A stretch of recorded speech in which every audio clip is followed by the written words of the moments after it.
गुरु जी की साजी नवाजी गुरु रूप गुरु प्यारी साध संगत जी, वाहिगुरु जी का खालसा वाहिगुरु जी की फतेह।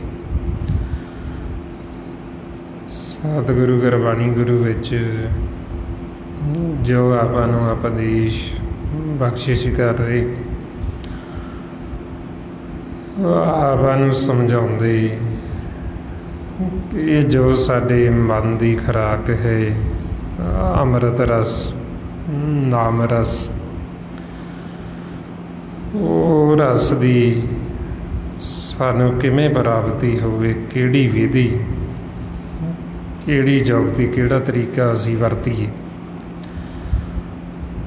वो फिर असी पुछना हुंदा उन्हां गुरमुखां तो सुहागणा तो जिन्हां दा मालक नाल मिलाप हो गया। जदों असी उन्हां नूं पुछांगे फिर वो आपां नूं सुहागणा दसदियां भेज दिंदी। पर सतगुरु कहंदे भी वो संसार वल्लियों गुरमुख बेपरवाह होई हुई आपदा आनंद दे विच सही दे विच रहिंदे, ते असी फिर उन्हां दे जिहड़े वचन उन्हां वचनां नूं सुण के कमाउणा हुंदा, मन्नना हुंदा। सतगुरु फरमाउंदे रस अमृत नाम रस अत भला, कहत वैद मिले रस खाई। बई वो किहड़ी विधि किहड़ी जुगती जिहदे नाल सानू ये रस की प्राप्ति होवे, अमृत की प्राप्ति होवे। ये फिर असी उन्हां तो पुछना, महाराज कहंदे पुछो जाई सुहागणी तुसीं क्यों कर मिलिया प्रभ आई। बई उन्हां सुहागणा तो मैं जाके पुछां भी तुसीं किवें परमात्मा नूं मिलीआं, किवें तुहानूं ये रस की प्राप्ति हुई अमृत की। ते सतगुरु कहंदे भी वो सहज दे विच आनंद दे विच महाराज कहंदे बई वो फिर वाहे गुरु वाहे गुरु वाहे गुरु वाहे गुरु ਵਾਹਿਗੁਰੂ ਵਾਹਿਗੁਰੂ।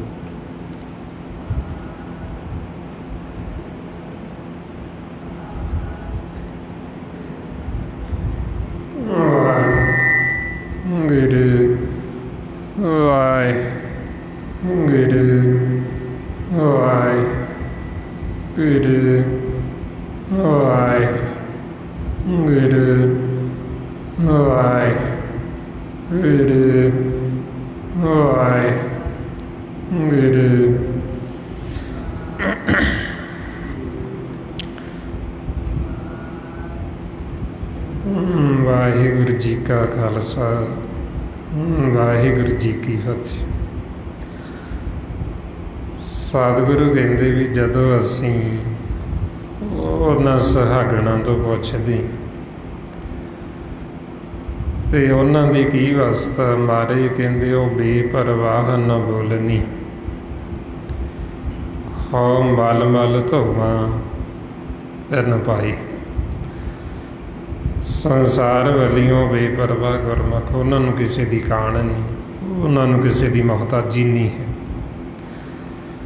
ਉਹ ਆਪਣਾ ਸਹਿਜ ਦੇ ਵਿੱਚ, ਆਨੰਦ ਦੇ ਵਿੱਚ ਇਹ ਕਹਿੰਦੇ ਫਿਰ ਅਸੀਂ ਉਹਨਾਂ ਗੁਰਮੁਖਾਂ ਤੋਂ ਪੁੱਛਣ ਵੀ ਸਾਨੂੰ ਇਹ ਭੇਦ ਦੇਵੋ, ਸਾਨੂੰ ਦੱਸੋ ਬਈ ਜੋ ਰਸ ਹੈ ਅੰਮ੍ਰਿਤ ਨਾਮ ਰਸ, ਸਾਡੇ ਮਨ ਦੀ ਖੁਰਾਕ, ਇਹਨੂੰ ਕਿਹੜੀ ਵਿਧੀ ਦੁਆਰਾ ਅਸੀਂ ਪ੍ਰਾਪਤ ਕਰ ਸਕਦੇ। ਗੁਰਬਾਣੀ ਗੁਰੂ ਵਿੱਚ ਆਪਾਂ ਨੂੰ ਫਿਰ ਗੁਰੂ ਸਾਹਿਬਾਨਾਂ ਨੇ, ਭਗਤਾਂ ਨੇ ਇਹ ਵਿਧੀਆਂ ਦੱਸੀਆਂ, ਜੁਗਤੀਆਂ ਤਰੀਕੇ ਦੱਸੇ ਵੀ ਰਸ ਤਾਂ ਸਾਡੇ ਅੰਦਰ ਹੀ ਹੈ ਅੰਮ੍ਰਿਤ। ਸਤਿਗੁਰਾਂ ਨੇ ਸਾਡੇ ਅੰਦਰ ਕੁੰਡ ਭਰ ਕੇ ਰੱਖ ਦਿੱਤਾ, ਖੂਹ ਲਾ ਦਿੱਤਾ, ਉਹਨੂੰ ਅਸੀਂ ਕੱਢ ਕੇ ਪੀਣਾ ਹੁੰਦਾ, ਪਰ ਸਾਨੂੰ ਵਿਧੀ ਨਹੀਂ, ਤਰੀਕਾ ਨਹੀਂ ਪੀਣ ਦਾ। ਮਹਾਰਾਜ ਕਹਿੰਦੇ ਅੰਤਰ ਖੂੰਟਾ ਅੰਮ੍ਰਿਤ ਭਰਿਆ, ਸ਼ਬਦੇ ਕਾਢ ਪੀਏ ਪਨਹਾਰੀ, ਵੀ ਸ਼ਬਦ ਦੁਆਰਾ ਅਸੀਂ ਕੱਢ ਕੇ ਪੀਣਾ ਸੀ, ਪਰ ਸਾਨੂੰ ਜੁਗਤੀ ਭੁੱਲ ਗਈ, ਸਾਨੂੰ ਉਹ ਤਰੀਕਾ ਨਹੀਂ ਹੈ ਪੀਣ ਦਾ। ਇਹ ਫਿਰ ਜੁਗਤੀ ਤਰੀਕਾ ਆਪਾਂ ਨੂੰ ਜਦੋਂ ਅਸੀਂ ਸਤ ਸੰਗਤ ਕਰਦੇ ਹਾਂ ਫਿਰ ਸਾਨੂੰ ਸਤਿਗੁਰਾਂ ਤੋਂ ਭੇਤ ਲੱਗਦਾ।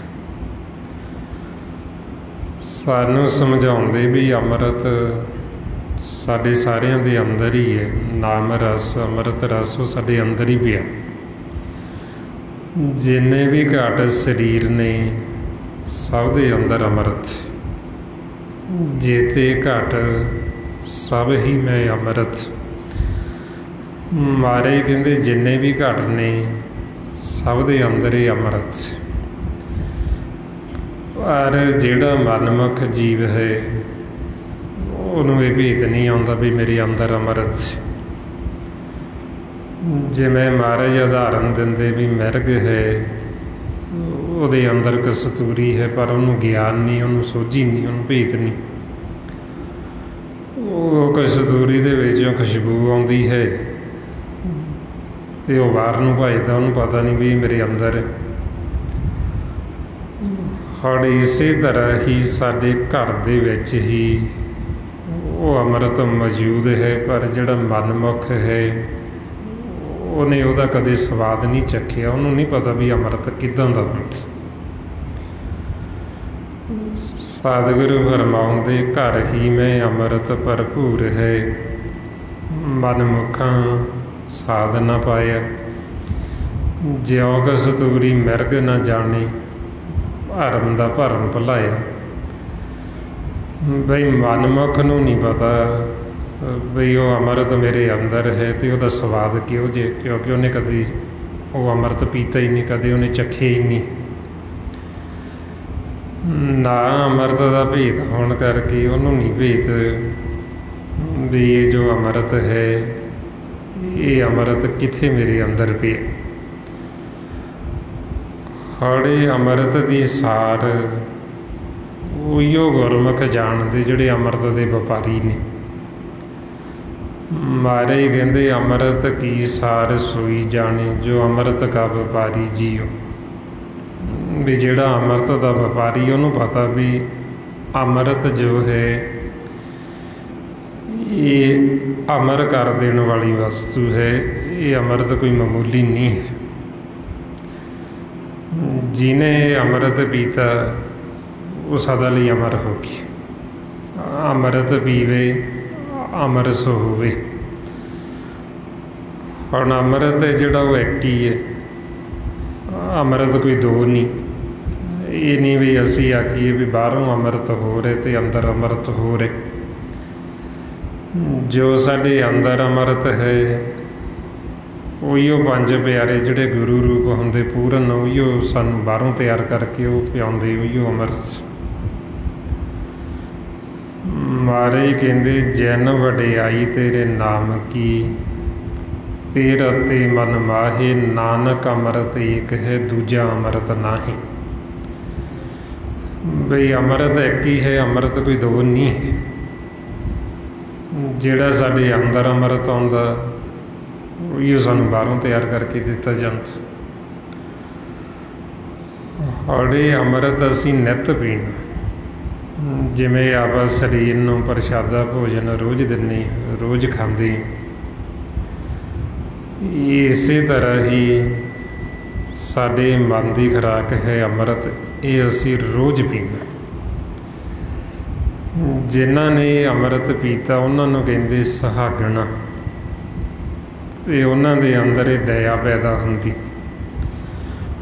वो फिर दसदे भी सतगुर का जो वचन नाम है वो रतन है। जे असीं वो रतन नूं मन्नांगे उहदे नाल जुड़ांगे तो उहदे विचों अमृत आएगा। मारे फरमाउंदे गुरमखियां सुहागणी तिन्हां दया पई मन आई। सतगुर वचन रतन है जो मने सो हर रस खाई। बई जिन्हां ने सतगुर दे वचन नूं मन्निया नाम नूं मन्निया उन्हां ने वो रस खादा, उन्हां ने वो अमृत की प्राप्ति की। और आपां नूं फिर कहंदे भी वो रस जो अमृत साडे मन का भोजन है, साडे मन की खुराक है।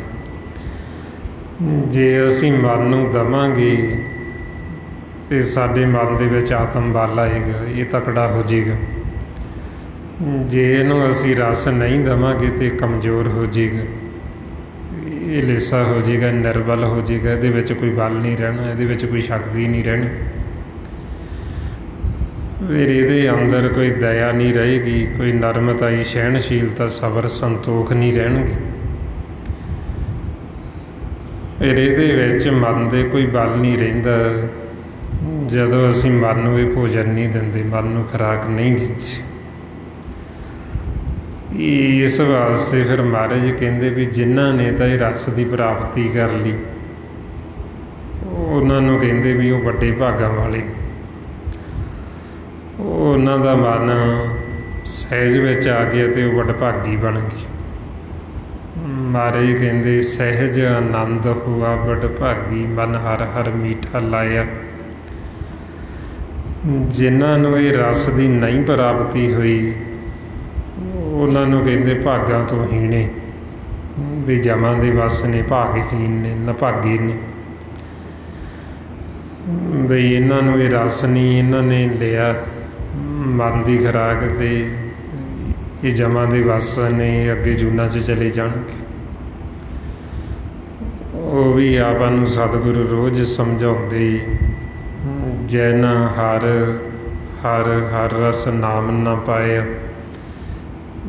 ते भागहीन जम पास। बई वो जीव भागां तो हीने ते जमां दे वस ने, जिन्हां नूं ये खुराक नहीं मिली, जिन्हां ने अमृत नहीं लिया। और आपां नूं फिर दसदे भी ये अमृत सानू फिर आना जे साडा मन सहज विच जाएगा। जे असीं घर जावांगे, सहज साडा घर है, सहज दे विच गया नूं सानू अमृत मिलदा। और सहज विच असीं जा सकते हैं सिमरन करके, गुरबाणी गुरु नूं पढ़ के विचार के खोज के, फिर असीं सहज विच जा सकते। जे हुण असीं ना तां सिमरन करते ना असी गुरबाणी गुरु नूं खोजते हैं विचारते हैं, फिर साडा मन सहज च नहीं जाएगा। बेशक पढ़ी जावांगे, पढ़ते हुए भी मन नहीं टिकेगा तो वो सहज जाएगा नहीं, तो उन्होंने रस नहीं आएगा, उन्होंने भेत ही नहीं होना। सारी गुरबाणी गुरु विच अमृत है, 1430 अंग गुरबाणी सारी अमृतमई बाणी। महाराज फरमाउंदे बाणी गुरु, गुरु है बाणी, विच बाणी अमृत सारी, भी सारी गुरबाणी गुरु च अमृत है। हौली सारी गुरबाणी गुरु च अमृत, तो सानू अमृत आउंदा क्यों नहीं, सानू रस आउंदा क्यों नहीं? नहीं तो जदों असी गुरबाणी पढ़ीए सानू तो उदों ही अमृत आउण लग जे, उदों ही साडा मुख मिठा होना शुरू हो जे। वो सानू अमृत तां नहीं आउंदा क्योंकि असी गुरबाणी गुरु नूं सही दे विच पढ़दे नहीं, विचारदे नहीं। जदों असी विचारांगे नहीं, साडा मन सहज विच नहीं जाएगा, तो फिर महाराज कहते भी तुसी की पढ़दे हो, तुसी की गाउंदे हो तो की सुणदे हो, तुहाडा मन तो सहज च गया ही नहीं, तुसी आपदी खुराक तो लई कोई नहीं। सतगुरु फरमाउंदे क्या पढ़ीए क्या गुणीए, क्या वेद पराना सुनीए, अड़े सुने क्या हुई, जो सहज न मिले वो सोई। बई तुसी पढ़ते भी हो ते जे तुसी सुनते भी हो, तुहाडा मन सहज च नहीं गया। काहतों नहीं गया? क्योंकि जो सानू कह रही सी असी उन्होंने मन्निया नहीं, असी समझिया ना। गुरबाणी गुरु नूं विचारन करके, ना खोजन करके साडा मन सहज च नहीं जाता, तां सानू अमृत नहीं आउंदा। इस वास्ते फिर महाराज कहते बई अमृत सानू तां होना जे असी विचारांगे, तां साडे अंदर दी खोज। 1430 अंग गुरबाणी गुरु सारी अपनी एक काया की खोज करके ही अपन दस्सिया है बई हुण आपां खोज करनी अमृत दी। वो सानू कहंदे तुहाडे अंदर ही पिया है अमृत, ते आपां खोजांगे भी साडे अंदर कित्थे है। जदों खोजांगे तो साडा मन पासे नहीं जाएगा। जे हुण जीव खोजदा नहीं, खोजदा काहतों नहीं? क्योंकि वो गुरबाणी नूं किसी संसारी मतलब वास्ते करदा।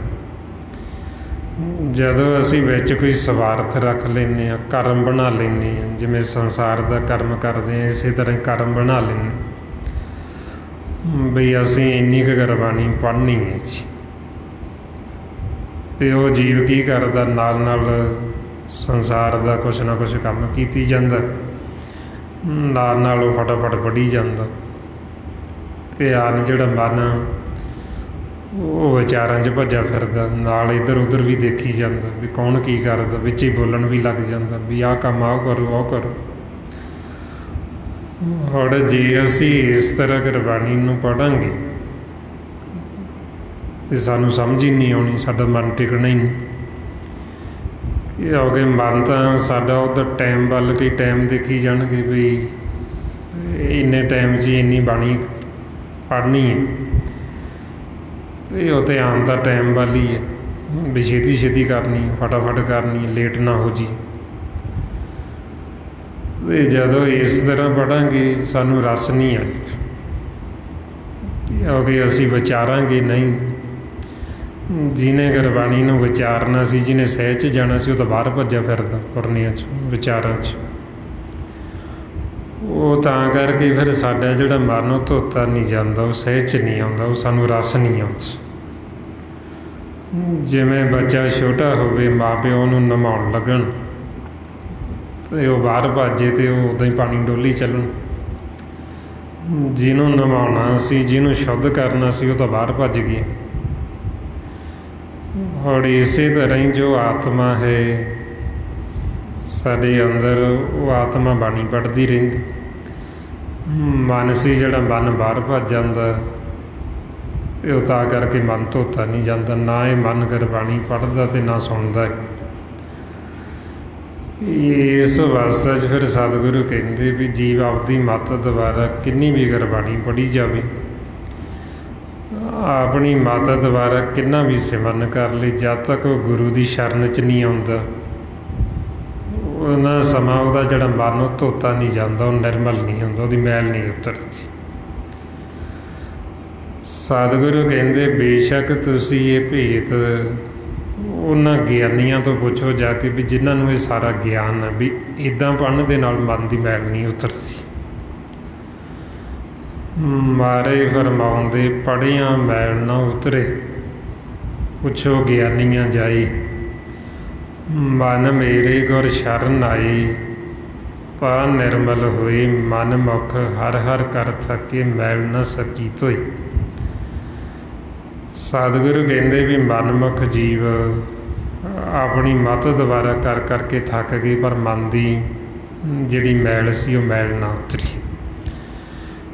ਅੰਦਰ ਜਿਹੜਾ ਵੈਰ ਵਿਰੋਧ ਸੀ, ਜੋ ਅੰਦਰ ਦੁਖਦਾ ਸੀ, ਇਸ ਵਾਸਤੇ ਮਹਾਰਾਜ ਕਹਿੰਦੇ ਵੀ ਗੁਰਬਾਣੀ ਨੂੰ ਪੜ੍ਹਦੇ ਮਨਮੁਖ ਵੀ ਨੇ। ਇਹ ਨਹੀਂ ਵੀ ਜਿਹੜੇ ਪੜ੍ਹਦੇ ਉਹ ਸਾਰੇ ਗੁਰਮੁਖੀ ਪੜ੍ਹਦੇ ਨੇ। ਹੁਣ ਆਪਣੀ ਤਾਂ ਵਿਚਾਰਧਾਰਾ ਇਹੀ ਵੀ ਅਸੀਂ ਸਮਝਦੇ ਹਾਂ ਵੀ ਜਿਹੜਾ ਗੁਰਬਾਣੀ ਪੜ੍ਹਦਾ ਉਹ ਗੁਰਮੁਖ ਹੈ, ਜਿਹੜਾ ਨਹੀਂ ਪੜ੍ਹਦਾ ਉਹ ਮਨਮੁਖ, ਜਾਂ ਜਿਹੜਾ ਗੁਰੂ ਘਰ ਆਉਂਦਾ ਉਹ ਗੁਰਮੁਖ ਹੈ, ਜਿਹੜਾ ਨਹੀਂ ਆਉਂਦਾ ਉਹ ਮਨਮੁਖ। ਜਦੋਂ ਆਪਾਂ ਗੁਰਬਾਣੀ ਗੁਰੂ ਦੀ ਵਿਚਾਰ ਕਰਦੇ ਆਪਾਂ ਸਤਿਗੁਰਾਂ ਤੋਂ ਪੁੱਛਦੇ ਹਾਂ, ਫਿਰ ਉਹ ਆਪਾਂ ਨੂੰ ਦੱਸਦੇ ਵੀ ਗੁਰਬਾਣੀ ਨੂੰ ਤਾਂ ਮਨਮੁਖ ਵੀ ਪੜ੍ਹਦੇ ਨੇ, ਪਰ ਉਹਨਾਂ ਦੀ ਨਿਸ਼ਾਨੀ ਕੀ ਹੈ? ਜਦੋਂ ਉਹ ਪੜ੍ਹਦੇ ਉਹਨਾਂ ਨੂੰ ਵਿਧੀ ਨਹੀਂ ਆਉਂਦੀ, ਤਰੀਕਾ ਨਹੀਂ ਆਉਂਦਾ ਪੜ੍ਹਨ ਦਾ, ਜੁਗਤੀ ਨਹੀਂ ਸਿੱਖੀ, ਉਹਨਾਂ ਨੇ ਸਤ ਸੰਗਤ ਨਹੀਂ ਕੀਤੀ। ਪੜ੍ਹਦੇ ਹੋਏ ਗੁਰਬਾਣੀ ਵੀ ਉਹਨਾਂ ਦਾ ਮਨ ਨਹੀਂ ਟਿਕਦਾ। ਜਿਸ ਨਾਮ ਦੀ ਮਹਿਮਾ ਸਤਿਗੁਰੂ ਹਰ ਇੱਕ ਸ਼ਬਦ ਦੇ ਵਿੱਚ ਕਰਦੇ ਨੇ, ਉਹ ਨਾਮ ਨੂੰ ਮੰਨਦੇ ਹੀ ਨਹੀਂ, ਨਾਮ ਨੂੰ ਬੁੱਝਦੇ ਨਹੀਂ ਹੈ, ਨਾਮ ਦੀ ਖੋਜ ਨਹੀਂ ਕਰਦੇ। ਇਸ ਲਈ ਮਹਾਰਾਜ ਦੱਸਦੇ ਕਹਿੰਦੇ ਪੜ੍ਹੇ ਮਨ ਮੁਖ ਪਰ ਵਿਦ ਨਹੀਂ ਜਾਨਾ, ਨਾਮ ਨਾ ਬੂਝੇ ਭਰਮ ਭੁਲਾਨਾ। ਮਹਾਰਾਜ ਕਹਿੰਦੇ ਵੀ ਪੜ੍ਹਦਾ ਤਾਂ ਮਨ ਮੁਖ ਵੀ, ਪਰ ਉਹਨੂੰ ਪੜ੍ਹਨ ਦੀ ਵਿਧੀ ਨਹੀਂ ਆਉਂਦੀ, ਤਰੀਕਾ ਨਹੀਂ ਆਉਂਦਾ, ਉਹ ਨਾਮ ਦੀ ਖੋਜ ਹੀ ਨਹੀਂ ਕਰਦਾ, ਨਾ ਉਹ ਅੰਮ੍ਰਿਤ ਰਸ ਦੀ ਖੋਜ ਕਰਦਾ। ਉਹਨੂੰ ਨਹੀਂ ਪਤਾ ਵੀ ਮੇਰੇ ਮਨ ਦੀ ਖੁਰਾਕ ਜਿਹੜੀ ਉਹ ਨਾਮ ਰਸ ਹੈ, ਵੀ ਜੇ ਮੈਂ ਇਹ ਨਾ ਲਵਾਂਗਾ ਤਾਂ ਮੈਂ ਭਾਗਾਂ ਤੋਂ ਹੀਣਾ ਹੀ ਰਵਾਂਗਾ, ਮੈਂ ਜਮਾਂ ਦੇ ਵਾਸੀ ਰਵਾਂਗਾ, ਮੈਂ ਵਾਪਸ ਜੂਨਾਂ 'ਚ ਚਲਾ ਜਾਵਾਂਗਾ। ਉਹ ਇਹ ਚੀਜ਼ ਨੂੰ ਨਾ ਸਮਝਦਾ ਹੋਇਆ ਸਿਰਫ ਕੀ ਕਰਦਾ, ਉਹ ਆਪਦੀ ਮੱਤ ਦੁਆਰਾ ਨਿਯਮ ਮੰਨ ਲੈਂਦਾ ਬਈ ਮੈਂ ਸਵੇਰੇ ਪੜ੍ਹਨਾ, ਮੈਂ ਦੁਪਹਿਰੇ ਪੜ੍ਹਨਾ, ਸ਼ਾਮ ਨੂੰ ਪੜ੍ਹਨਾ, ਰਾਤ ਨੂੰ ਪੜ੍ਹਨਾ। ਹੁਣ ਮਹਾਰਾਜ ਕਹਿੰਦੇ ਵੀ ਪੜ੍ਹਦਾ ਮਨਮੁਖ ਵੀ, ਸੰਦੇਹ ਉਹ ਵੀ ਕਰਦਾ, ਪਰ ਉਹਦਾ ਮਨ ਨਹੀਂ ਟਿਕਦਾ, ਉਹਨੂੰ ਪੜ੍ਹਦੇ ਵੀ ਨਹੀਂ ਪਤਾ ਵੀ ਮੈਂ ਕੀ ਪੜ੍ਹਦਾ। ਉਹਨੂੰ ਪੜ੍ਹਦੇ ਹੋਏ ਵੀ ਇਹ ਸਮਝ ਹੀ ਨਹੀਂ ਆਉਂਦੀ ਵੀ ਸਤਿਗੁਰੂ ਮੈਨੂੰ ਕੀ ਸਮਝਾ ਰਹੇ, ਕੀ ਮੈਨੂੰ ਕਹਿ ਰਹੇ ਨੇ। ਅਤੇ ਮਹਾਰਾਜ ਫਰਮਾਉਂਦੇ ਨਾਨਕ ਸੰਧਿਆ ਕਰੇ ਮਨਮੁਖੀ, ਜੀਓ ਨਾ ਟਿਕੇ ਮਰ ਜੰਮੇ ਹੋਏ ਖਵਾਰ। ਵੀ ਪੜ੍ਹਦਾ ਤਾਂ ਮਨਮੁਖ ਵੀ ਹੈ, ਪਰ ਉਹਦਾ ਮਨ ਹੀ ਨਹੀਂ ਟਿਕਦਾ। ਅਤੇ ਸਤਿਗੁਰੂ ਕਹਿੰਦੇ ਫੇਰ ਖਵਾਰ ਹੁੰਦਾ, ਫੇਰ ਜੂਨਾਂ 'ਚ ਚਲਾ ਜਾਂਦਾ। ਇਸ ਵਾਸਤੇ ਫਿਰ ਆਪਾਂ ਨੂੰ ਸੱਚੇ ਪਾਤਸ਼ਾਹ ਸਮਝਾਉਂਦੇ ਵੀ ਗੁਰਬਾਣੀ ਗੁਰੂ ਨੂੰ ਜਦੋਂ ਪੜ੍ਹਨਾ ਵਿਚਾਰ ਕੇ ਪੜ੍ਹੋ, ਸਹੀ ਦੇ ਵਿੱਚ ਖੋਜੋ ਵੀ ਸਾਡੇ ਅੰਦਰ ਦੀ ਖੋਜ ਹੈ ਵੀ ਤੁਸੀਂ ਕੀ ਖੋਜਣਾ ਚਾਹੁੰਦੇ ਹੋ, ਤੁਸੀਂ ਕੀ ਲੱਭਣਾ ਚਾਹੁੰਦੇ ਹੋ। ਅਤੇ ਆਪਣੀ ਜਿਹੜੀ ਇਹ ਕਾਇਆ ਹੈ ਇਹ ਬ੍ਰਹਿਮੰਡ ਦਾ ਨਕਸ਼ਾ, ਜੋ ਆਪਾਂ ਸਾਰੇ ਬ੍ਰਹਿਮੰਡ 'ਚ ਦੇਖਦੇ ਹਾਂ ਉਹੀ ਸਾਡੇ ਸਰੀਰ ਪਿੰਡ ਦੇ ਵਿੱਚ। ਮਹਾਰਾਜ ਕਹਿੰਦੇ ਜੋ ਬ੍ਰਹਿਮੰਡੇ ਸੋਈ ਪਿੰਡੇ, ਜੋ ਖੋਜੇ ਸੋ ਪਾਵੇ। ਬਈ ਜਿਵੇਂ ਹੁਣ ਵਿਗਿਆਨ ਬਾਹਰ ਦੀ ਖੋਜ ਕਰਦਾ, ਉਹ ਕਰੋੜਾਂ ਅਰਬਾਂ ਖਰਚ ਕਰਕੇ ਹੋਰਾਂ ਖੰਡਾਂ ਬ੍ਰਹਿਮੰਡਾਂ 'ਤੇ ਜਾਂਦੇ, ਖੋਜ ਕਰਦੇ ਬਾਹਰ ਦੀ। ਇਹ ਆਪਾਂ ਨੂੰ ਗੁਰਬਾਣੀ ਗੁਰੂ 'ਚ ਦੱਸਿਆ ਵੀ ਤੁਸੀਂ ਅੰਦਰ ਦੀ ਖੋਜ ਕਰ ਲਓ। ਜਿਹਨੇ ਆਪਦੇ ਅੰਦਰ ਦੀ ਖੋਜ ਕਰ ਲਈ ਉਹਨੇ ਸਾਰਾ ਕੁਛ ਹੀ ਖੋਜ ਲਿਆ। ਜਿਹਨੇ ਆਪਣੇ ਆਪੇ ਦੀ ਪਹਿਚਾਣ ਕਰ ਲਈ, ਜਿਹਨੂੰ ਨਾਮ ਦੀ ਪਹਿਚਾਣ ਆ ਗਈ, ਉਹਨੇ ਜੋ ਖੋਜਣਾ ਸੀ ਉਹਨੇ ਸਭ ਕੁਛ ਅੰਦਰੋਂ ਹੀ ਖੋਜ ਲਿਆ। ਜੋ ਖੋਜਣ ਯੋਗ ਸੀ ਉਹਨੇ ਉਹ ਖੋਜ ਲਿਆ। ਇਸ ਵਾਸਤੇ ਜਿਹੜੇ ਫਿਰ ਇਹ ਅੰਦਰ ਦੀ ਖੋਜ ਕਰਦੇ ਉਹਨਾਂ ਨੂੰ ਗੁਰਬਾਣੀ 'ਚ ਕਹਿੰਦੇ ਵੀ ਇਹ ਵੱਡੇ ਭਾਗਾਂ ਵਾਲੇ, ਇਹ ਗੁਰਮੁਖ ਨੇ। ਖੋਜ ਕਿਵੇਂ ਕਰਦੇ? ਗੁਰਮੁਖ ਸਿਮਰਨ ਕਰ ਕਰਕੇ ਅੰਤਰਮੁਖੀ ਹੁੰਦੇ ਅਤੇ ਅੰਤਰਮੁਖੀ ਹੋ ਕੇ ਫਿਰ ਅੰਦਰ ਦੀ ਖੋਜ ਸ਼ੁਰੂ ਕਰਦੀ। ਸਤਿਗੁਰੂ ਫਰਮਾਉਂਦੇ ਖੋਜ ਤੇ ਵਡਭਾਗੀ, ਰਾਮ ਰਾਮ ਬੋਲ ਬੋਲ। ਵੀ ਉਹ ਸਿਮਰਨ ਕਰ ਕਰਕੇ ਖੋਜਦੇ ਅੰਦਰੋਂ। ਜਿਨ੍ਹਾਂ ਨੇ ਅੰਦਰ ਦੀ ਖੋਜ ਕੀਤੀ ਉਹਨਾਂ ਨੇ ਫਿਰ ਅੰਦਰੋਂ ਹੀ ਸਾਰਾ ਕੁਛ ਲੱਭ ਲਿਆ। ਮਾਲਕ ਵੀ ਅੰਦਰ ਹੈ, ਨਾਮ ਵੀ ਅੰਦਰ ਹੈ। ਸਾਡੇ ਜੋ ਮਨ ਦੀ ਖੁਰਾਕ ਅੰਮ੍ਰਿਤ ਰਸ, ਨਾਮ ਰਸ, ਬ੍ਰਹਮ ਰਸ, ਹਰ ਰਸ, ਉਹ ਵੀ ਸਾਡੇ ਅੰਦਰ ਹੀ। ਜਦੋਂ ਅਸੀਂ ਅੰਦਰ ਦੀ ਖੋਜ ਕਰਾਂਗੇ ਉਹ ਸਾਨੂੰ ਅੰਦਰੋਂ ਹੀ ਮਿਲ ਜਾਣ, ਅੰਦਰੋਂ ਹੀ ਸਾਨੂੰ ਪ੍ਰਾਪਤੀ ਹੋਣੀ। ਇਸ ਵਾਸਤੇ ਫਿਰ ਆਪਾਂ ਨੂੰ ਕਹਿੰਦੇ ਵੀ ਤੁਸੀਂ ਬਾਹਰੋਂ ਕੀ ਲੱਭਦੇ ਹੋ, ਸਾਰਾ ਕੁਛ ਤਾਂ ਤੁਹਾਡੇ ਅੰਦਰ ਹੀ ਮੌਜੂਦ ਸੀ। ਮਹਾਰਾਜ ਫਰਮਾਉਂਦੇ ਸਭ ਕੁਛ ਘਰ ਮੈਂ ਬਾਹਰ ਨਾਹੀਂ, ਬਾਹਰ ਟੋਲੇ ਸੋ ਭਰਮ ਭੁਲਾਹੀ। ਕਿ ਜੇ ਅਸੀਂ ਬਾਹਰੋਂ ਲੱਭ ਰਹੇ ਹਾਂ ਤੇ ਅਸੀਂ ਭਰਮ 'ਚ, ਬਾਹਰੋਂ ਨਹੀਂ, ਮਹਾਰਾਜ ਕਹਿੰਦੇ ਅੰਦਰੋਂ ਲੱਭੋ। ਜੇ ਬਾਹਰੋਂ ਟੋਲੋਗੇ ਤੇ ਤੁਸੀਂ ਭਰਮ 'ਚ ਹੀ ਰਹੋਗੇ। ਇਸ ਕਰਕੇ ਤੁਸੀਂ ਆਪਦੇ ਅੰਦਰ ਦੀ ਖੋਜ ਕਰੋ। ਹੁਣ ਆਪਾਂ ਨੂੰ ਗੁਰਬਾਣੀ ਗੁਰੂ ਵਿੱਚ ਖੋਜਿਆ ਖਜਾਇਆ ਰਸਤਾ ਮਹਾਰਾਜ ਨੇ ਦੱਸਿਆ ਸਾਰਾ। ਬਈ ਜੇ ਤਾਂ ਸਾਡੇ ਕੋਲ ਕੋਈ ਲਿਖਤ ਨਾ ਹੋਵੇ ਫਿਰ ਤਾਂ ਅਸੀਂ ਖੋਜ ਹੀ ਨਹੀਂ ਸਕਦੇ ਸੀ। ਹੁਣ ਤਾਂ ਆਪਾਂ ਨੂੰ ਸਾਰਾ ਖੋਜਿਆ ਖਜਾਇਆ ਦੱਸਿਆ ਮਹਾਰਾਜ ਨੇ। ਬਈ ਸਾਡੇ ਅੰਦਰ ਕਿੱਥੇ ਕੀ ਕੁਝ ਪਿਆ ਹੈ। ਜੇ ਹੁਣ ਅਸੀਂ ਫਿਰ ਵੀ ਨਹੀਂ ਪਹਿਚਾਣ ਕਰਦੇ, ਇੱਕ ਤਾਂ ਹੁੰਦਾ ਵੀ ਸਾਨੂੰ ਕੋਈ ਦੱਸਣ ਵਾਲਾ ਨਾ ਹੋਵੇ। ਸਾਨੂੰ ਸਾਰਾ ਭੇਤ ਦੱਸ ਦਿੱਤਾ। ਜਿਵੇਂ ਭਗਤਾਂ ਨੂੰ ਕੋਈ ਦੱਸਣ ਵਾਲਾ ਨਹੀਂ ਸੀ, ਉਹਨਾਂ ਕੋਲ ਕੋਈ ਲਿਖਤ ਨਹੀਂ ਸੀ, ਉਹਨਾਂ ਕੋਲ ਗੁਰਬਾਣੀ ਨਹੀਂ ਸੀ। ਉਹਨਾਂ ਨੇ ਆਪਣਾ ਆਪਾ ਖੋਜ ਕੇ ਫਿਰ ਜਦੋਂ ਮਿਲਾਪ ਹੋਇਆ ਤੇ ਫਿਰ ਉਹਨਾਂ ਨੇ ਆਪਾਂ ਨੂੰ ਸਾਰਾ ਦੱਸਿਆ ਗੁਰਬਾਣੀ ਗੁਰੂ ਵਿੱਚ। ਜਿਵੇਂ ਬਾਬਾ ਕਬੀਰ ਜੀ ਦੱਸਦੇ, ਕਹਿੰਦੇ ਆਪ ਖੋਜ ਮਿਲੇ ਕਬੀਰਾ। ਵੀ ਆਪਣਾ ਆਪਾ ਖੋਜ ਕੇ ਉਹਨਾਂ ਨੇ ਤਾਂ ਮਿਲਾਪ ਕੀਤਾ।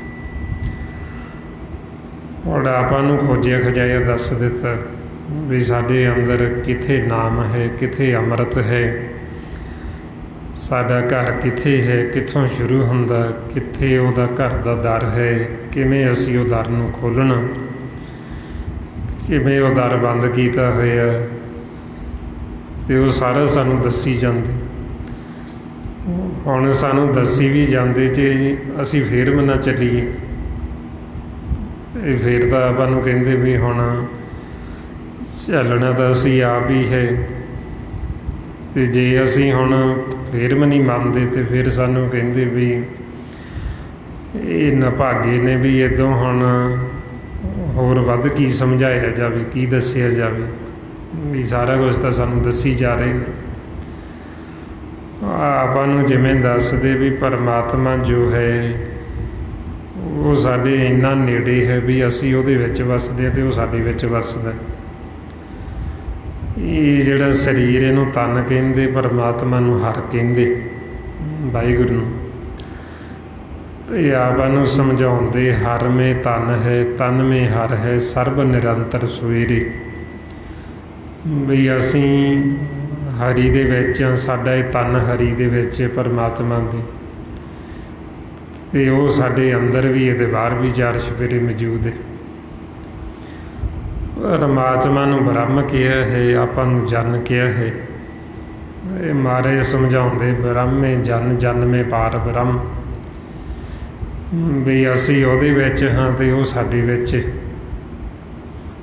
ਪਰਮਾਤਮਾ ਏਡਾ ਵੱਡਾ ਜੋ ਆਪਾਂ ਇਹ ਦੇਖਦੇ ਖਾਲੀ ਖਲਾ ਧਰਤੀ ਤੋਂ ਅਸਮਾਨ ਤੱਕ, ਮਾਲਕ ਨੂੰ ਸਾਗਰ ਕਹਿ ਦਿੱਤ, ਇਹ ਆਪਾਂ ਨੂੰ ਨਿੱਕੀ ਜਿਹੀ ਬੂੰਦ ਕਹਿ ਦਿੱਤ ਵੀ ਅਸੀਂ ਸਾਗਰ ਦੇ ਵਿੱਚ ਹਾਂ ਅਤੇ ਸਾਗਰ ਸਾਡੇ ਵਿੱਚ। ਮਹਾਰਾਜ ਕਹਿੰਦੇ ਸਾਗਰ ਮੈਂ ਬੂੰਦ, ਬੂੰਦ ਮੈਂ ਸਾਗਰ। ਪਰਮਾਤਮਾ ਨੂੰ ਪੁਰਖ ਕਹਿ ਦਿੱਤਾ, ਆਪਣੇ ਸਾਰਿਆਂ ਦੇ ਮਨਾਂ ਨੂੰ ਉਸ ਇੱਕੋ ਪੁਰਖ ਦੀਆਂ ਨਾਰਾਂ ਕਹਿ ਦਿੱਤੀ। ਔਰ ਆਪਾਂ ਨਾਰਾਂ ਉਹ ਪੁਰਖ ਦੇ ਵਿੱਚ ਵਸਦੀਆਂ ਅਤੇ ਉਹ ਪੁਰਖ ਸਾਡੇ ਵਿੱਚ ਵਸਦਾ। ਮਹਾਰਾਜ ਕਹਿੰਦੇ ਪੁਰਖ ਮੇ ਨਾਰ, ਨਾਰਕ ਮੇ ਪੁਰਖ, ਬੂਝੋ ਬ੍ਰਹਮ ਗਿਆਨੀ। ਵੀ ਜੇ ਤੁਸੀਂ ਗਿਆਨੀ ਹੋ ਤਾਂ ਤੁਸੀਂ ਬੁੱਝੋ ਇਹ ਸਾਰਾ ਖੇਲ, ਵੀ ਤੁਸੀਂ ਉਹਦੇ ਵਿੱਚ ਵਸਦੇ ਹੋ, ਤੁਹਾਡੇ ਵਿੱਚ ਵਸਦਾ। ਹੁਣ ਆਪਾਂ ਨੂੰ ਸਾਰਾ ਦੱਸੀ ਤਾਂ ਜਾ ਰਹੀ, ਇਹ ਤੋਂ ਵੱਧ ਹੁਣ ਹੋਰ ਕੀ ਦੱਸਣ, ਵੀ ਤੁਸੀਂ ਉਹਦੇ ਵਿੱਚ ਹੋ, ਤੁਹਾਡੇ ਵਿੱਚ ਹੈ। ਵੀ ਸਾਤੋਂ ਕੋਈ ਦੂਰ ਨਹੀਂ ਹੈ, ਸਾਡੇ ਹੱਥ ਵੀ ਦੂਰ ਨੇ, ਸਾਡੇ ਇਹਨਾਂ ਹੱਥਾਂ ਤੋਂ ਵੀ ਨੇੜੇ ਵਸਦਾ। ਕਹੇ ਰਵਿਦਾਸ ਹੱਥ ਪੈਰ ਨੇੜੇ, ਵੀ ਸਾਡੇ ਹੱਥਾਂ ਤੋਂ ਵੀ ਨੇੜੇ। ਹੁਣ ਇੰਨਾ ਨੇੜੇ ਮਾਲਕ ਸਾਡੇ, ਅਤੇ ਇੰਨਾ ਖੋਲ੍ਹ ਕੇ ਆਪਾਂ ਨੂੰ ਭੇਜ ਦੇ ਰਹੇ, ਸਮਝਾ ਰਹੇ ਨੇ, ਦੱਸੀ ਜਾ ਰਹੇ। ਹੋਰ ਇਹ ਤੋਂ ਵੱਧ ਹੋਰ ਕੀ ਦੱਸਣ, ਹੋਰ ਕੀ ਸਮਝਾਉਣ। ਇਸ ਵਾਸਤੇ ਫਿਰ ਆਪਾਂ ਨੂੰ ਕਹਿੰਦੇ ਵੀ ਇਹ ਹੁਣ ਅਸੀਂ ਖੁਦ ਸਮਝਣ, ਵੀ ਜੋ ਸਾਨੂੰ ਸਤਿਗੁਰੂ ਕਹਿ ਰਹੇ, ਜਦੋਂ ਅਸੀਂ ਸਹੀ ਦੇ ਵਿੱਚ ਵਿਚਾਰਾਂਗੇ ਅਤੇ ਫਿਰ ਸਾਨੂੰ ਸਮਝ ਲੱਗਣੀ। ਜੇ ਹੁਣ ਅਸੀਂ ਸੁਣਾਂਗੇ ਨਹੀਂ, ਵਿਚਾਰਾਂਗੇ ਨਹੀਂ, ਇਹ ਸਾਨੂੰ ਸਮਝ ਹੀ ਨਹੀਂ ਆਉਣੀ, ਅਸੀਂ ਭਰਮ 'ਚ ਹੀ ਰਹਿਣਾ। ਆ ਕਰਕੇ ਫਿਰ ਮਹਾਰਾਜ ਕਹਿੰਦੇ ਵੀ ਤ੍ਰੈ ਗੁਣਾਂ ਦੇ ਵਿੱਚ, ਵਿਚਾਰਾਂ ਦੇ ਵਿੱਚ ਭਰਮ, ਤ੍ਰੈ ਗੁਣ ਭਰਮ ਭੁਲਾਈ। ਵੀ ਜਦੋਂ ਹੁਣ ਅਸੀਂ ਸਹਿਜ ਦੇ ਵਿੱਚ ਵਿਚਾਰਾਂਗੇ, ਤ੍ਰੈ ਗੁਣਾਂ ਤੋਂ ਅਸੀਂ ਉੱਪਰ ਉੱਠ ਜਾਵਾਂਗੇ। ਸਾਰੀ ਗੁਰਬਾਣੀ ਚੌਥੇ ਪਦ ਦੀ ਹੈ, ਸਾਡੇ ਦੇਸ਼ ਦੀ ਗੱਲ ਕਰਦੇ, ਪਰਲੋਕ ਦੀ, ਤ੍ਰੈ ਗੁਣਾਂ ਤੋਂ ਉੱਪਰ ਦੀ। ਭਾਈਓ ਮਹਾਰਾਜ ਕਹਿੰਦੇ ਵੀ ਗੁਰਬਾਣੀ ਨੂੰ ਕੋਈ ਵਿਰਲਾ ਗੁਰਮੁਖ ਹੀ ਵਿਚਾਰ ਸਕਦਾ। ਅਤੇ ਗੁਰਮੁਖ ਉਦੋਂ ਬਣਦਾ ਆਪਣਾ ਮਨ ਜਦੋਂ ਇਹ ਚੌਥੇ ਪਦ 'ਚ ਚਲਾ ਜਾਂਦਾ, ਜਦੋਂ ਇਹ ਘਰ ਚਲਾ ਜਾਂਦਾ, ਮਨ ਦੀ ਖੁਰਾਕ ਅੰਮ੍ਰਿਤ ਰਸ ਪੀਂਦਾ, ਉਦੋਂ ਇਹਨੂੰ ਕਹਿੰਦੇ ਗੁਰਮੁਖ। ਜਦ ਤੱਕ ਇਹ ਘਰੇ ਜਾਂਦਾ ਨਹੀਂ, ਉਹਨਾਂ ਸਮਾਂ ਇਹਨੂੰ ਕਹਿੰਦੇ ਮਨਮੁਖ, ਆਪਦੀ ਮੱਤ ਦੁਆਰਾ ਚੱਲਦਾ। ਇਸ ਲਈ ਮਹਾਰਾਜ ਕਹਿੰਦੇ ਬਾਣੀ ਬਿਰਲੋ ਵਿਚਾਰ ਸੀ, ਜੇ ਕੋ ਗੁਰਮੁਖ ਹੋਏ। ਇਹ ਬਾਣੀ ਮਹਾਂਪੁਰਖ ਕੀ ਨਿਜ ਘਰ ਵਾਸਾ ਹੋਈ। ਜਦੋਂ ਅਸੀਂ ਗੁਰਬਾਣੀ ਗੁਰੂ ਨੂੰ ਵਿਚਾਰਾਂਗੇ, ਸੁਣਾਂਗੇ ਧਿਆਨ ਦੇ ਨਾਲ, ਅਤੇ ਸਾਡੇ ਮਨ ਦਾ ਵਾਸਾ ਨਿਜ ਘਰ ਹੋ ਜਾਣ। ਸਾਨੂੰ ਗੁਰਬਾਣੀ ਗੁਰੂ ਨਿਜ ਘਰ ਲੈ ਜਾਂਦੀ, ਜਿੱਥੇ ਦੀ ਗੁਰਬਾਣੀ ਉੱਥੇ ਹੀ ਸਾਨੂੰ ਲੈ ਜਾਣਗੇ, ਜਿੱਥੇ ਦੀ ਗੱਲ ਕਰਦੇ ਨੇ। ਪਰ ਲੈ ਕੇ ਸਾਨੂੰ ਤਾਂ ਜਾਣਗੇ ਜਦੋਂ ਅਸੀਂ ਮੰਨਾਂਗੇ। ਜੇ ਹੁਣ ਅਸੀਂ ਮੰਨਾਂਗੇ ਨਹੀਂ, ਅਤੇ ਫਿਰ ਅਸੀਂ ਕਿਤੇ ਵੀ ਨਹੀਂ ਜਾਣਾ, ਅਸੀਂ ਉੱਥੇ ਪਹੁੰਚਣਾ ਹੀ ਨਹੀਂ ਜਿੱਥੇ ਸਾਨੂੰ ਪਹੁੰਚਣ ਨੂੰ ਕਹਿ ਰਹੇ। ਫਿਰ ਅਸੀਂ ਤ੍ਰੈ ਗੁਣਾਂ 'ਚ ਹੀ ਰਹਿਣਾ, ਮਾਇਆ ਦੇ ਵਿੱਚ ਹੀ ਰਹਿਣਾ, ਸੰਸਾਰ ਦੇ ਵਿੱਚ ਹੀ ਰਹਿਣਾ। ਆਈਓ ਮਹਾਰਾਜ ਫਿਰ ਸਾਨੂੰ ਸਮਝਾਉਂਦੇ ਵੀ ਜੀਵਾਂ ਨੇ ਕੀ ਕੀਤਾ, ਉਹਨਾਂ ਨੇ ਪੜ੍ਹਨਾ ਗਾਉਣਾ ਇੱਕ ਕਰਮ ਬਣਾ ਲਿਆ। ਪੜ੍ਹਨਾ ਗਾਉਣਾ ਸੰਸਾਰ ਕੀ ਕਾਰ, ਬਈ ਸੰਸਾਰ ਦੇ ਜੀਵਾਂ ਨੇ ਇੱਕ ਕਰਮ ਬਣਾ ਲਿਆ। ਬਈ ਜਿਵੇਂ ਸਾਡਾ ਇਹ ਕਰਮ ਹੈ, ਅਸੀਂ ਗੁਰਬਾਣੀ ਨੂੰ ਪੜ੍ਹਨਾ, ਇਹ ਸਾਡਾ ਕਰਮ ਹੈ। ਜਾਂ ਅਸੀਂ ਗਾਉਣਾ, ਉਹ ਸਾਡਾ ਕਰਮ ਹੈ ਜੀ। ਅਤੇ ਜਾਂ ਅਸੀਂ ਕਥਾ ਕਰਨੀ, ਇਹ ਸਾਡਾ ਕਰਮ ਹੈ ਜੀ। ਇਹ ਕਰਮ ਨਹੀਂ ਹੈ। ਜਿਨ੍ਹਾਂ ਨੇ ਇਹ ਕਰਮ ਬਣਾਇਆ, ਉਹਨਾਂ ਨੂੰ ਸਮਝ ਨਹੀਂ ਆਉਂਦੀ, ਉਹ ਭਰਮ 'ਚ ਹੀ ਰਹਿੰਦੀ। ਕਿਉਂਕਿ ਜਦੋਂ ਜੀਵ ਕਰਮ ਬਣਾ ਲੈਂਦਾ, ਉਹ ਪਹਿਲਾਂ ਹੀ ਤੈਅ ਕਰ ਲੈਂਦੇ ਵੀ ਕਿੰਨੇ ਪੈਸੇ ਦੇਵੋਗੇ, ਕਿੰਨੀ ਭੇਟਾ ਦੇਵੋਗੇ ਮਾਇਆ। ਉਹ ਤਾਂ ਫਿਰ ਕਰਮ ਹੋ ਗਿਆ ਸਾਡਾ। ਅਤੇ ਇਹਦੇ ਵਿੱਚ ਫਿਰ ਆਪਾਂ ਨੂੰ ਦੱਸਦੇ ਵੀ ਜਦੋਂ ਅਸੀਂ ਸਹਿਜ ਵਿੱਚ ਵਿਚਾਰਾਂਗੇ ਫਿਰ ਸਾਨੂੰ ਪਤਾ ਲੱਗਦਾ ਵੀ ਇਹ ਕਰਮ ਨਹੀਂ ਹੈ, ਇਹਦਾ ਸੰਸਾਰੀ ਜੀਵਾਂ ਨੇ ਕਰਮ ਬਣਾਇਆ। ਪੜ੍ਹਨਾ ਗੁਣਨਾ ਸੰਸਾਰ ਕੀ ਕਾਰ, ਵੀ ਉਹਨਾਂ ਨੇ ਇਹ ਕਰਮ ਬਣਾ ਲਿਆ, ਤਾਂ ਕਰਕੇ ਉਹਨਾਂ ਦੇ ਅੰਦਰੋਂ ਇਹ ਤ੍ਰਿਸ਼ਨਾ ਖਤਮ ਨਹੀਂ ਹੁੰਦੀ। ਮਾਨਮਕ ਤ੍ਰਿਸ਼ਨਾ ਭੁੱਖ ਨਾ ਜਾਈ, ਵੀ ਉਹਨਾਂ ਦੇ ਅੰਦਰੋਂ ਇਹ ਭੁੱਖ ਖਤਮ ਹੀ ਨਹੀਂ ਹੁੰਦੀ, ਤ੍ਰਿਸ਼ਨਾ ਖਤਮ ਹੀ ਨਹੀਂ ਹੁੰਦੀ, ਇਹ ਜਾਂਦੀ ਹੋਈ ਨਹੀਂ। ਕਿਉਂਕਿ ਜੋ ਗੁਰਬਾਣੀ ਗੁਰੂ ਕਹਿ ਰਹੇ ਸੀ ਨਾ ਤਾਂ ਉਹਨਾਂ ਨੇ ਸਮਝਿਆ, ਤੇ ਜਦੋਂ ਉਹਨਾਂ ਨੇ ਨਹੀਂ ਸਮਝਿਆ, ਜਿਨ੍ਹਾਂ ਨੇ ਪੜ੍ਹਨਾ ਸੀ, ਜਿਨ੍ਹਾਂ ਨੇ ਅੱਗੇ ਸਾਨੂੰ ਸੁਣਾਉਣਾ ਸੀ,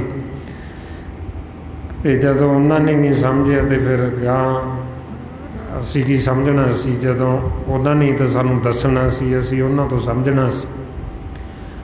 ਉਹਨਾਂ ਨੇ ਕਰਮ ਬਣਾ ਲਿਆ। ਇਸ ਕਰਕੇ ਫਿਰ ਜਦੋਂ ਜੀਵ ਕਰਮ ਬਣਾ ਲੈਂਦਾ ਫਿਰ ਉਹਨੂੰ ਸਮਝ ਨਹੀਂ ਆਉਂਦੀ। ਇਹ ਆਪਾਂ ਨੂੰ ਮਹਾਰਾਜ ਸਮਝਾਉਂਦੇ ਵੀ ਇਹ ਸਾਡੇ ਅੰਦਰ ਦੀ ਖੋਜ ਹੈ, ਸਾਰਾ ਬ੍ਰਹਮ ਦਾ ਗਿਆਨ ਹੈ। ਇਹ ਇਕੱਲਾ ਪੜ੍ਹਨ ਦਾ ਜਾਂ ਗਾਉਣ ਦਾ ਵਿਸ਼ਾ ਨਹੀਂ ਹੈ। ਜੇ ਇੱਦਾਂ ਪੜ੍ਹ ਕੇ ਜਾਂ ਗਾ ਕੇ ਕਿਰਪਾ ਹੋਣ ਲੱਗੇ ਫਿਰ ਤਾਂ ਕਿੰਨੀ ਦੁਨੀਆ ਤਰ ਜਾਵੇ, ਫਿਰ ਤਾਂ ਸਾਰਿਆਂ ਨੂੰ ਸਾਨੂੰ ਸਮਝ ਲੱਗ ਜੇ। ਫਿਰ ਤਾਂ ਇਹ ਸਾਡੇ ਅੰਦਰੋਂ ਵੈਰ ਵਿਰੋਧ ਈਰਖਾ ਨਫ਼ਰਤ ਖਤਮ ਹੋ ਜੇ, ਫਿਰ ਤਾਂ ਸਾਨੂੰ ਗੁੱਸਾ ਆਵੇ ਹੀ ਨਾ, ਫਿਰ ਤਾਂ ਅਸੀਂ ਲੜਾਈਆਂ ਝਗੜੇ ਕਰੀਏ ਹੀ ਨਾ, ਫਿਰ ਤਾਂ ਵੈਰ ਵਿਰੋਧ ਕਰੀਏ ਹੀ ਨਾ ਅਸੀਂ। ਪਰ ਜਦੋਂ ਅਸੀਂ ਕਰਮ ਬਣਾਇਆ ਹੁੰਦਾ, ਜਦੋਂ ਅਸੀਂ ਗੁਰਬਾਣੀ ਗੁਰੂ ਨੂੰ ਮੰਨਦੇ ਨਹੀਂ, ਫਿਰ ਇਹ ਚੀਜ਼ਾਂ ਸਾਡੇ ਅੰਦਰੋਂ ਖਤਮ ਨਹੀਂ ਹੁੰਦੀਆਂ। ਜਿਨ੍ਹਾਂ ਨੇ ਗੁਰਬਾਣੀ ਗੁਰੂ ਨੂੰ ਨਹੀਂ ਮੰਨਿਆ ਉਹਨਾਂ ਦੇ ਜਿਹੜੇ ਬੋਲ ਨੇ ਉਹ ਫਿੱਕੇ ਹੋਣਗੇ। ਉਹ ਜਦੋਂ ਬੋਲਣਗੇ ਉਹ ਫਿੱਕਾ ਬੋਲਣਗੇ, ਉਹ ਮਾੜਾ ਬੋਲਣਗੇ, ਗੁੱਸੇ ਨਾਲ ਬੋਲਣਗੇ, ਕਰੋਧ 'ਚ ਬੋਲਣਗੇ, ਹਉਮੈ ਹੰਕਾਰ 'ਚ ਬੋਲਣਗੇ, ਲੜਾਈਆਂ ਝਗੜੇ ਕਰਨਗੇ, ਵੈਰ ਵਿਰੋਧ ਕਰਨਗੇ। ਤੇ ਜੇ ਹੁਣ ਗੁਰਬਾਣੀ ਨੂੰ ਪੜ੍ਹ ਕੇ ਵੀ ਸਾਡੇ ਅੰਦਰੋਂ ਇਹ ਸਾਰਾ ਕੁਛ ਗਿਆ ਹੀ ਨਹੀਂ, ਤੇ ਸਾਨੂੰ ਫਿਰ ਲਾਹਾ ਕੀ ਹੋਇਆ, ਸਾਨੂੰ ਲਾਭ ਕੀ ਹੋਇਆ। ਇਸ ਵਾਸਤੇ ਫਿਰ ਸਤਿਗੁਰੂ ਆਪਾਂ ਨੂੰ ਸਮਝਾਉਂਦੇ ਵੀ ਇਹ ਇਕੱਲਾ ਪੜ੍ਹਨ ਦਾ ਜਾਂ ਗਾਉਣ ਦਾ ਵਿਸ਼ਾ ਨਹੀਂ, ਇਹ ਬ੍ਰਹਮ ਦਾ ਗਿਆਨ ਹੈ, ਬ੍ਰਹਮ ਦੀ ਵਿਚਾਰ ਹੈ। ਸਤਿਗੁਰੂ ਫਰਮਾਉਂਦੇ ਲੋਕ ਜਾਣੇ ਇਹ ਗੀਤ ਹੈ, ਇਹ ਤੋਂ ਬ੍ਰਹਮ ਵਿਚਾਰ।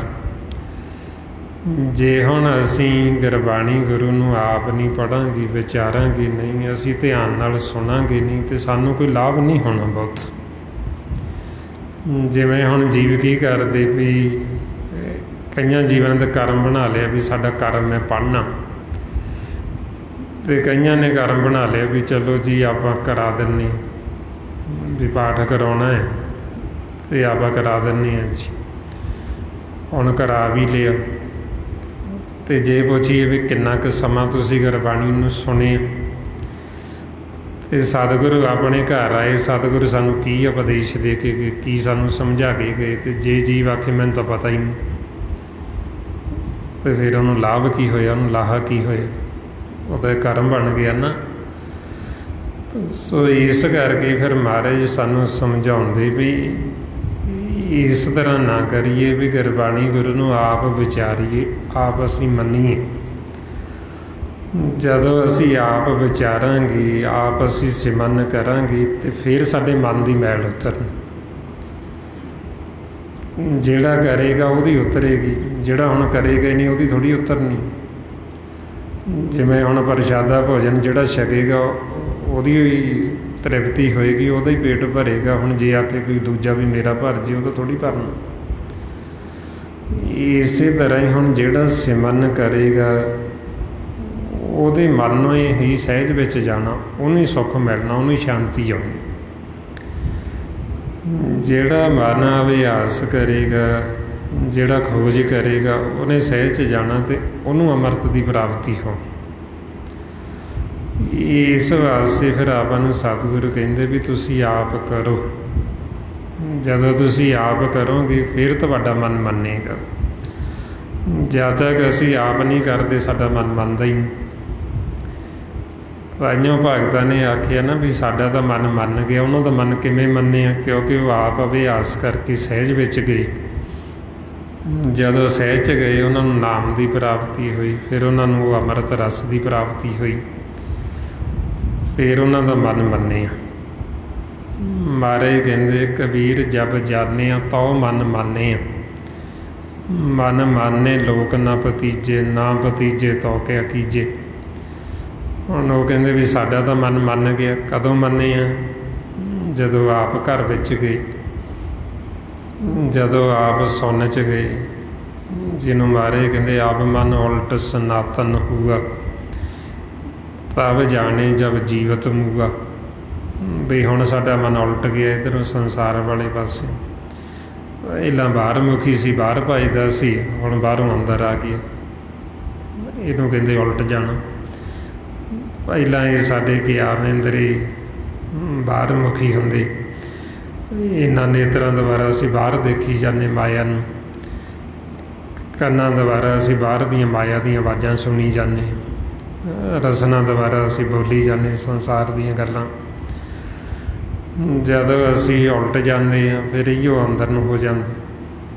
ਇਹ ਅੱਖਾਂ ਜਿਹੜੀਆਂ ਪਹਿਲਾਂ ਬਾਹਰ ਮਾਇਆ ਨੂੰ ਦੇਖਦੀਆਂ, ਜੋ ਪਰਮਾਤਮਾ ਨੂੰ ਦੇਖਣ ਲੱਗ ਜਾਂਦੀ। ਇਹੋ ਕੰਨ ਜਿਹੜੇ ਪਹਿਲਾਂ ਨਿੰਦਿਆ ਚੁਗਲੀ ਸੁਣਦੇ ਸੀ ਸੰਸਾਰ ਦੀਆਂ ਆਵਾਜ਼ਾਂ, ਇਹੋ ਅੰਦਰੋਂ ਮਾਲਕ ਦੀ ਆਵਾਜ਼ ਨਾਦ ਨੂੰ ਸੁਣਨਾ ਸ਼ੁਰੂ ਕਰ ਦਿੰਦੀ। ਇਹੋ ਰਸਨਾ ਜਿਹੜੀ ਪਹਿਲਾਂ ਸੰਸਾਰ ਦੀਆਂ ਗੱਲਾਂ ਕਰ ਕਰਕੇ ਥੱਕਦੀ ਨਹੀਂ ਸੀ, ਇਹੋ ਰਸਨਾ ਮੁੜ ਕੇ ਅੰਮ੍ਰਿਤ ਪੀਣ ਲੱਗ ਜਾਂਦੀ। ਇਹ ਰਸਨਾ ਦੀ ਤ੍ਰਿਪਤੀ ਹੋ ਜਾਂਦੀ। ਫਿਰ ਇਹੋ ਰਸਨਾ ਮਾਲਕ ਦੇ ਗਾਉਣ ਲੱਗ ਜਾਂਦੀ। ਜਿਹੜੀ ਪਹਿਲਾਂ ਫਿੱਕੇ ਬੋਲਦੀ ਸੀ, ਇਹੋ ਹੁਣ ਮੁੜ ਕੇ ਅੰਮ੍ਰਿਤਮਈ ਵਚਨ ਬੋਲਦੀ। ਸੋ ਇਸ ਵਾਸਤੇ ਫਿਰ ਆਪਾਂ ਨੂੰ ਕਹਿੰਦੇ ਵੀ ਇਹ ਤਾਂ ਹੋਏਗਾ ਜਦੋਂ ਅਸੀਂ ਖੁਦ ਆਪ ਕਰਾਂਗੇ ਅਭਿਆਸ। ਇਸ ਲਈ ਮਹਾਰਾਜ ਕਹਿੰਦੇ ਵੀ ਤੁਸੀਂ ਆਪ ਹੁਣ ਸਿਮਰਨ ਕਰੋ, ਸਿਮਰਨ ਕਰਕੇ ਤੁਸੀਂ ਅੰਤਰਮੁਖੀ ਹੋਵੋ, ਸਹਿਜ ਵਿੱਚ ਆਵੋ, ਅਤੇ ਫਿਰ ਸਾਡਾ ਮਨ ਮੰਨਣਾ। ਹੁਣ ਕਿਵੇਂ ਅਸੀਂ ਅੰਤਰਮੁਖੀ ਹੋਣਾ, ਉਹਦੇ ਵਾਸਤੇ ਮਹਾਰਾਜ ਆਪਾਂ ਨੂੰ ਇਸ ਆਸ ਗਿਰਾ ਸਿਮਰਨ ਦੱਸਦੇ। ਆਓ ਸਾਰੇ ਗੁਰਮੁਖ ਪਿਆਰੇ ਕਰੋ ਜੀ ਸ਼ੁਰੂ। ਵਾਹਿਗੁਰੂ ਵਾਹਿਗੁਰੂ ਵਾਹਿਗੁਰੂ ਵਾਹਿਗੁਰੂ ਵਾਹਿਗੁਰੂ ਵਾਹਿਗੁਰੂ ਵਾਹਿਗੁਰੂ ਵਾਹਿਗੁਰੂ ਵਾਹਿਗੁਰੂ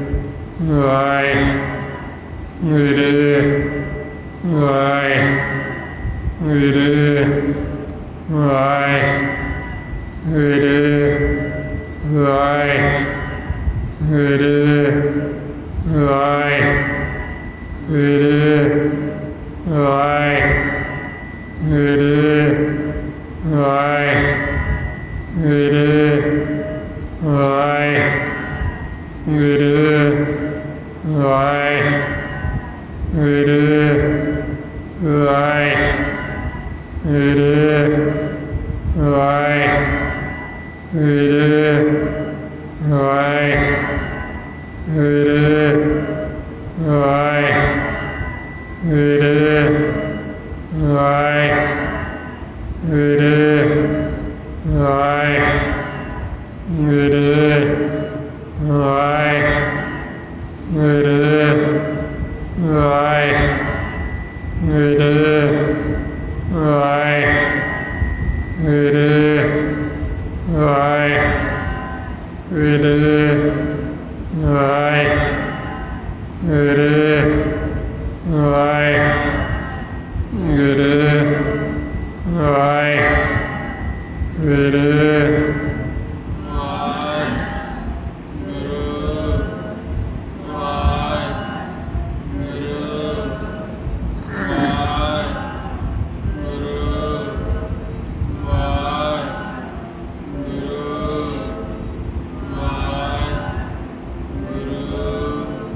ਵਾਹਿਗੁਰੂ ਵਾਹਿਗੁਰੂ ਜੀ ਕਾ ਖਾਲਸਾ, ਵਾਹਿਗੁਰੂ ਜੀ ਕੀ ਫਤਿਹ।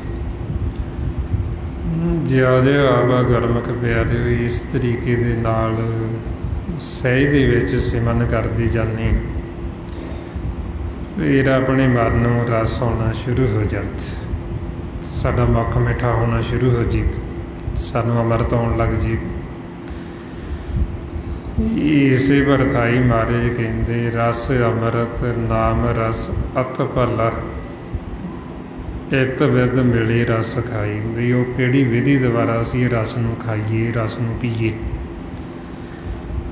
ਇਹ ਰਾਵਣ ਨੂੰ ਦੱਸਦੇ ਵੀ ਜਿਉਂ-ਜਿਉਂ ਅਸੀਂ ਇਹ ਸਿਮਰਨ ਕਰਾਂਗੇ, ਸਾਡਾ ਮਨ ਸਹਿਜ ਵਿੱਚ ਜਾਏਗਾ ਅਤੇ ਸਹਿਜ ਦੇ ਵਿੱਚ ਉਹ ਅੰਮ੍ਰਿਤ,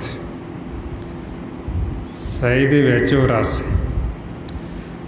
ਜਿੰਨਾ ਅਸੀਂ ਸਹਿਜ ਦੇ ਵਿੱਚ ਸਿਮਰਨ ਕਰਦੇ ਜਾਵਾਂਗੇ, ਓਨਾ ਹੀ ਸਾਨੂੰ ਰਸ ਆਉਂਦਾ ਜਾਏਗਾ। ਪਹਿਲਾਂ ਆਪਾਂ ਜਿਉਂ-ਜਿਉਂ ਸਿਮਰਨ ਕਰਾਂਗੇ, ਸਾਡਾ ਮੁੱਖ ਮਿੱਠਾ ਹੋਣ ਲੱਗ ਜਾਂਦਾ। ਜਦੋਂ ਮੁੱਖ ਮਿੱਠਾ ਹੋਣ ਲੱਗ ਗਿਆ, ਕਹਿੰਦੇ ਵੱਡੇ ਭਾਗਾਂ ਵਾਲੇ ਹੋ ਗਏ। ਫਿਰ ਜਦੋਂ ਆਪਾਂ ਹੋਰ ਸਹਿਜ ਵਿੱਚ ਚਲੇ ਗਏ, ਸਾਡੇ ਅੰਦਰ ਨਾਮ ਜੋ ਹੈ, ਮਾਲਕ ਦੀ ਆਵਾਜ਼ ਸਾਨੂੰ ਉਹ ਸੁਣਨ ਲੱਗ ਗਿਆ। ਜਦੋਂ ਆਪਾਂ ਉਹ ਸ਼ਬਦ ਗੁਰੂ ਦੀ ਆਰਾਧਨਾ ਕਰਨੀ ਸ਼ੁਰੂ ਕਰਤੀ, ਉਹਨੂੰ ਅਸੀਂ ਸੁਰਤੀ ਨੇ ਸਾਡੀ ਨੇ ਸੁਣਨਾ ਸ਼ੁਰੂ ਕਰਤਾ, ਫਿਰ ਉਹਦੇ ਵਿੱਚੋਂ ਅੰਮ੍ਰਿਤ ਆਉਂਦਾ।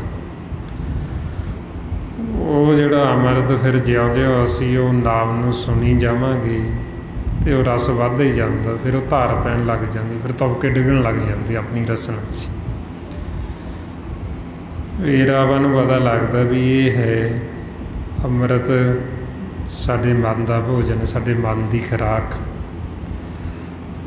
ਜਿਹਨੂੰ ਮਹਾਰਾਜ ਕਹਿੰਦੇ ਮਨ ਕਾ ਤੋਸਾ ਹਰ ਨਾਮ ਹੈ, ਹਿਰਦੇ ਰੱਖੋ ਸੰਭਾਲ, ਇਹੋ ਖਰਚ ਫੁੱਟ ਹੈ ਗੁਰਮੁਖ ਨਿਭੇ ਨਾਲ।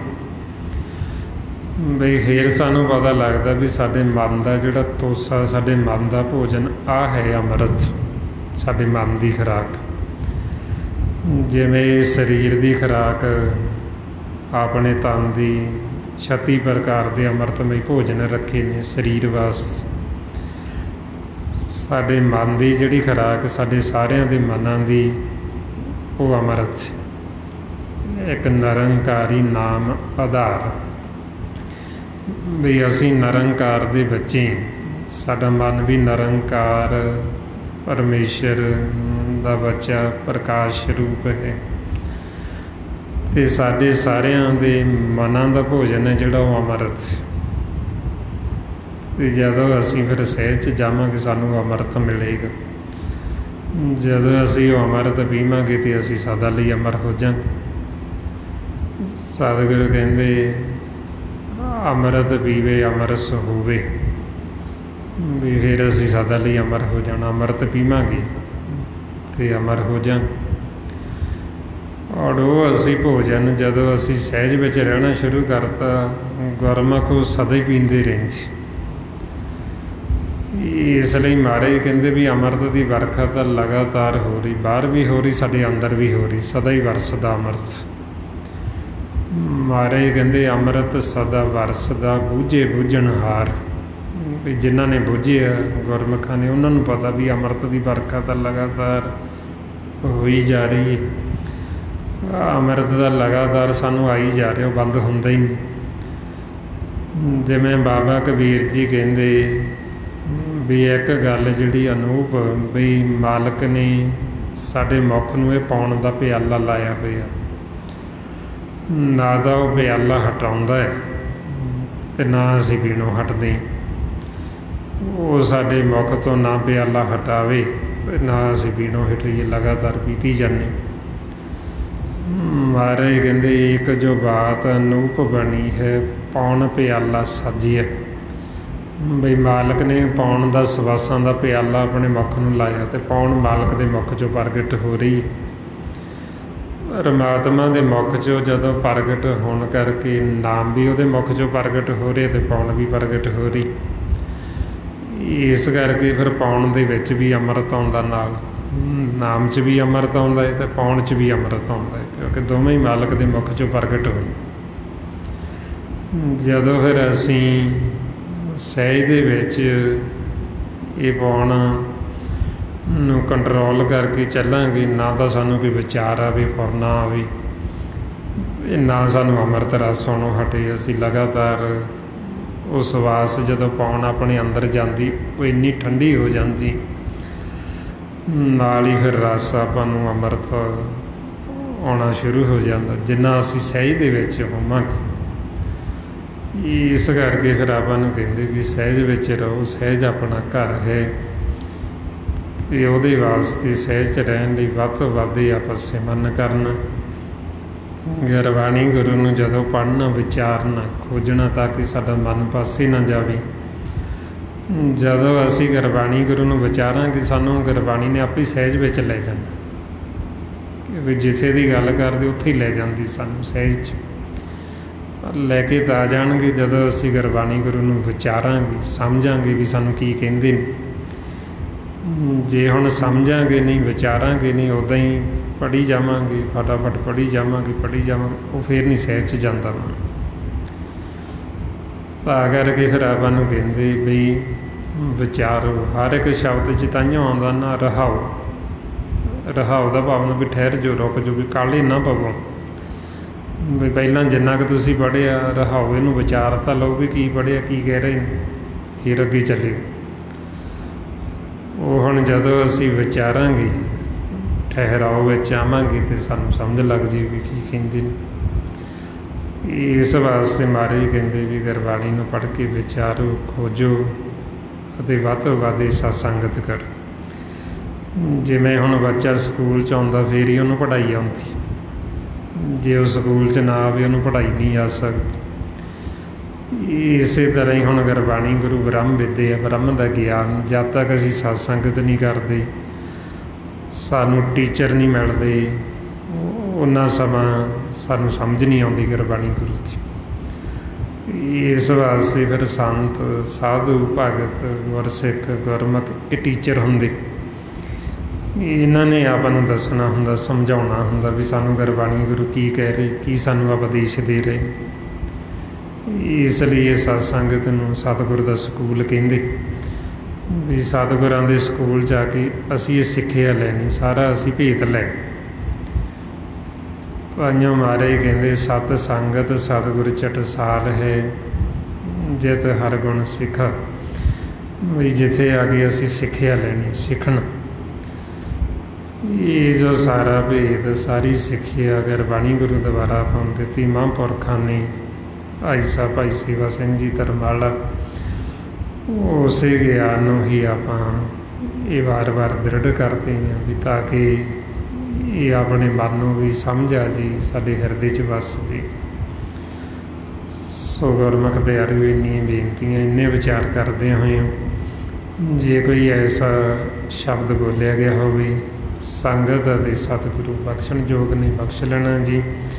ਵਾਹਿਗੁਰੂ ਜੀ ਕਾ ਖਾਲਸਾ, ਵਾਹਿਗੁਰੂ ਜੀ ਕੀ ਫਤਿਹ। ਵਾਹਿਗੁਰੂ।